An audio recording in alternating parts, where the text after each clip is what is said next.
There's a wonderful Mhm. passage I wanted to share because I don't think anything in the world has ever taught me more about the magic of reading. It's from Betty Smith in the book A Tree Grows in Brooklyn. She's the character Francie. In real life, it is herself, but she fictionalizes herself. For quite a while, Francie had been spelling out letters, sounding them, and then putting the sounds together to mean a word. But one day she looked at a page, and the word mouse had instantaneous meaning. She looked at the word, and the picture of a gray mouse scampered through her mind. She looked further, and when she saw horse, she heard him pawing the ground and saw the sun glint on his glossy coat. The word running hit her suddenly, and she breathed hard as though running herself. The barrier between the individual sound of each letter and the whole meaning of the word was removed, and the printed word meant a thing at one quick glance. She read a few pages rapidly and almost became ill with excitement. She wanted to shout it out. She could read. She could read. That's true magic. And that's the magic that I see over and over again.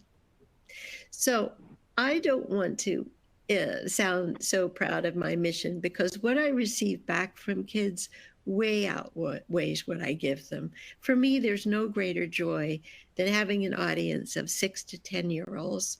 They're old enough to be individuals, but they're young enough to have this amazing innocence. They haven't gotten into their phones. They haven't gotten into social media or peer pressure. So they're so open to learning and they're so respectful toward adults and authors who give them books. All the classrooms I've been to around the world have had the same kind of openness and joyful anticipation of reading a book. I've met amazing kids. I've been to classrooms in New Orleans after Katrina. I was in Japan right after the tsunami, touring the tsunami area in northern Japan. I was in Manhattan downtown right after 9/11, talking to kids who had actually seen the planes fly into the buildings. I've talked to orphans and the Dave Thomas Foundation and Make a Wish Foundation. I've talked to kids who have cancer.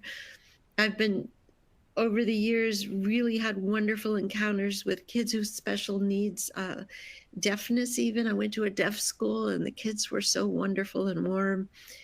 I've met a lot of kids who had no books in their homes, in their neighborhoods, hardly in their schools.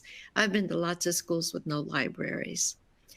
I've also met wonderful kids who come from good homes and a lot of privilege, but I find that all these kids have that same kind of innocence and joy about using their imaginations.